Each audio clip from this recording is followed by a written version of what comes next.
Fortnite came through with my packaging today. My new tire and tail light. And with the new tire, I'm going to put in a new tube as well. So.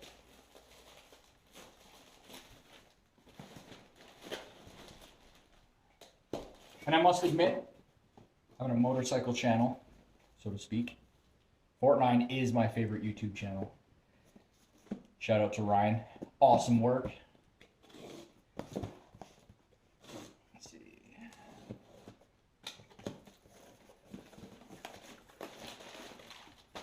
Alright, so new tube, because I want to keep the stock one for a spare in case I ever get a flat off-road.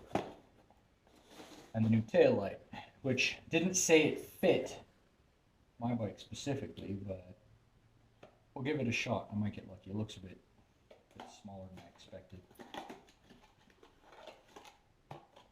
No, I'm thinking it's way. It looks like a trailer side marker. It's way smaller than I thought. I don't think that's going to be a big enough footprint to cover the slot for the factory DR. It's okay. I'll use it somewhere else. Creme de la creme, what I needed to fix.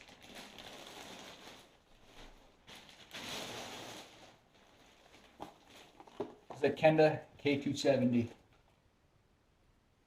And I'll show you right here why I'm replacing the MT21 for this tire.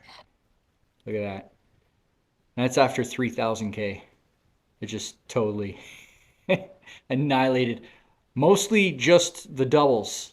The singles, you know, I could just flip the tire on the rim. It wouldn't matter. But this is bad. So before that becomes dangerous, I'm going to try a completely different tire. And then when the season ends, I think I can get the D606 to finish the season. So I'm going to run this until it's dead, and then I'll put a K270 on the rear as well and run true dual 50/50 tires. These are awesome off-road. The MT21 and D606 are wicked off-road tires. They're really good on-road. But man, do they burn out fast. 34-ish, 100K, 3500K. And this one's, I'd say, below 50%. And as you saw on the front, it almost looks dangerous for the road. It's still okay, but I'm done with it. All right, there's a nice side-by-side comparison. The MT21 versus the Kenda K270. Now, the K270 naturally has way less depth in its tread. The blocks are obviously smaller, so, and then from what I hear, they also can give out a little bit. So that's something to be cautious of for the first few miles. And something I highly recommend when you're doing this, if your tire's squished like that, the same as mine was, throw whatever tube you're going to use into it for a while. Stretch it out as much as you can before you install it. It'll just make it that much easier. Tools I recommend you get are tools that you're going to need more. Honestly, if you need them once and you keep the vehicle, you're probably going to need them again. So any tool you use to do anything to your bike, you should probably buy, not rent or borrow. That's my opinion. So I bought these tire spoons.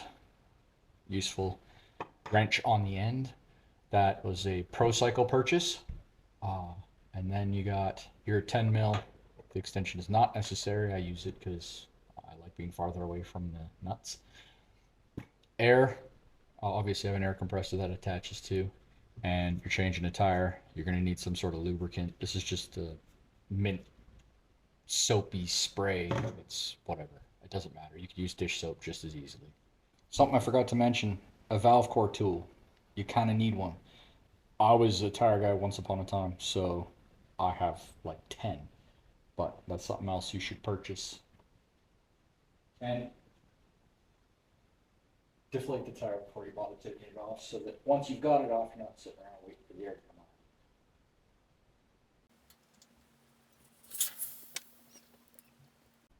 on. All right, 10 mils. Take out the 4 nuts holding in the axle. Or loosen them. You don't have to take them off. It's unnecessary to take them off. I do back them out though, so that they're like flush with the end of the bolt that they're holding. And it's a 19 mil. Now the axle should have grease on it. If you haven't taken it off before or whatever, make sure you get some axle grease or whatever for it. And once it's greased, don't be dropping it on the floor. See, by the time I got this off, nice and deflated, perfect.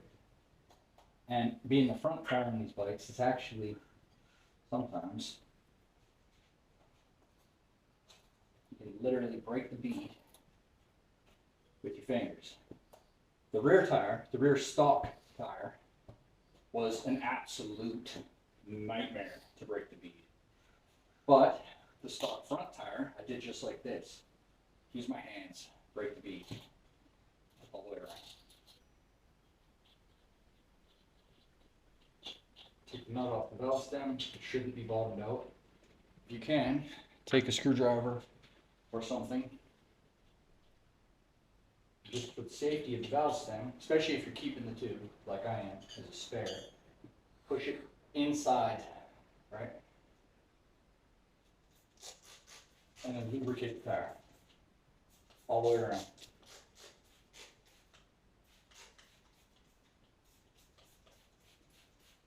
Now this can be done with pry bars and whatever screwdrivers some people use. It's best if you get spoon bars. You're vastly less likely to pinch the tube you're trying to save or whatever, or rip the bead if you got proper bars.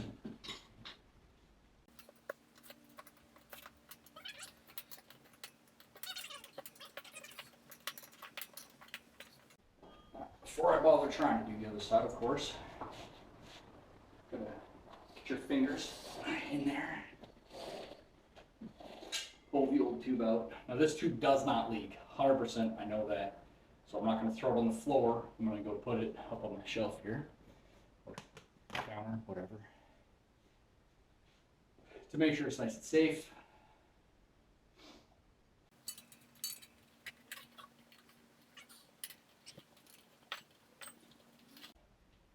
And there you go. This is the way I do it. You want to lube the first bead. Try not to get a bunch of moisture inside the tire. Can't possibly be good for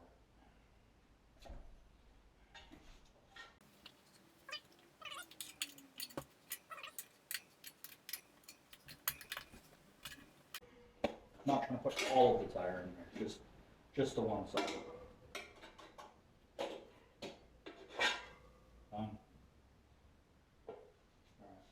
So, next, I want to put the tube in. Now, fighting the tube in is probably the worst part of this job, 9 times out of 10. Well, actually, the valve stem specifically. So,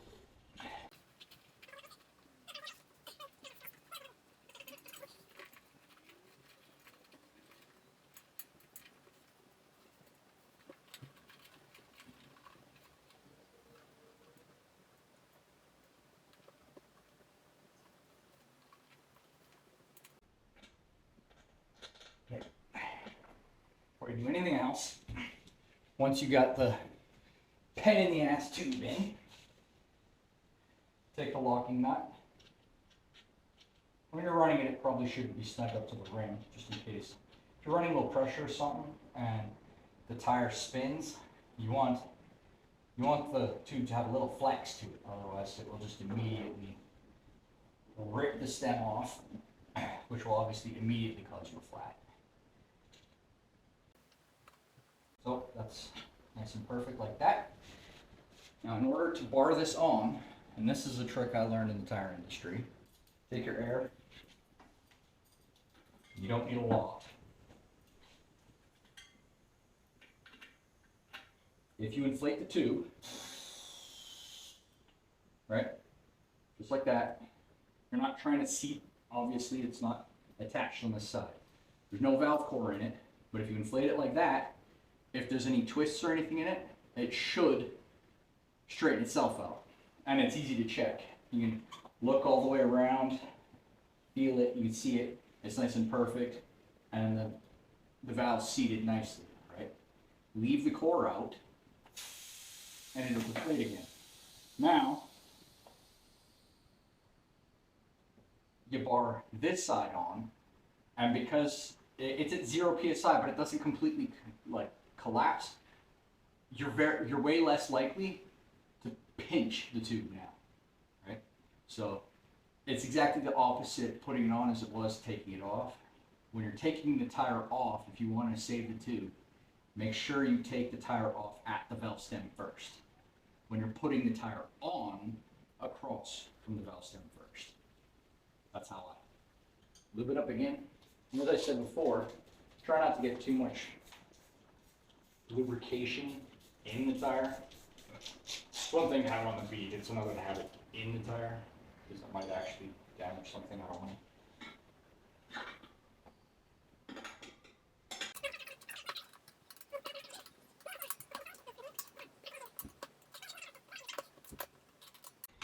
Like I said, if you put air in the tube first, the tube kind of more or less stays out of your way, which is nice. Last bite should do it. Done. Now, it's just a matter of inflating. Make sure the tube's in nice, not crooked at all. Because right now is the time to adjust it. Like if your stem was tilted one way, you can fight the tire in the rim and adjust it till the stem is straight. You don't want the stem this way or this way, because then it's already torqued. It needs to be relaxed. With all your valve stuff in hand, inflate the tire. Should technically be done in a cage.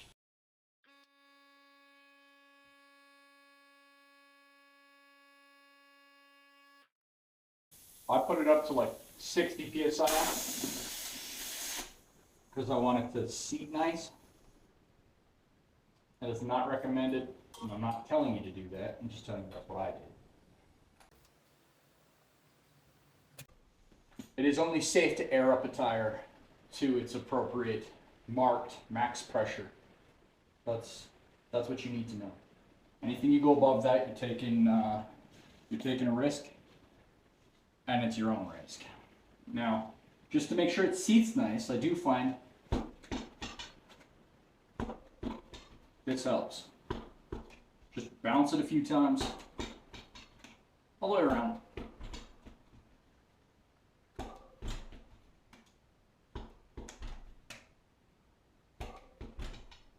And I find that helps seat it evenly all the way around. I have no intention of balancing this, so that's perfect. Now, I'm going to throw it back on, and after I've done throwing it back on, I will correct the tire pressure probably to 25 psi, which is what I choose to run.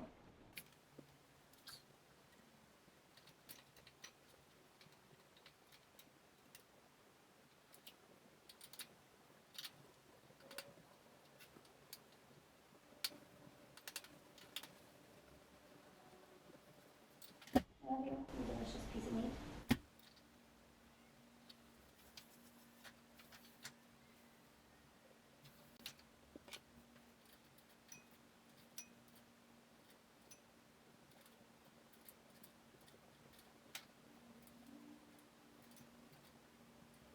Tires still probably blow 25, 24, 25-ish psi.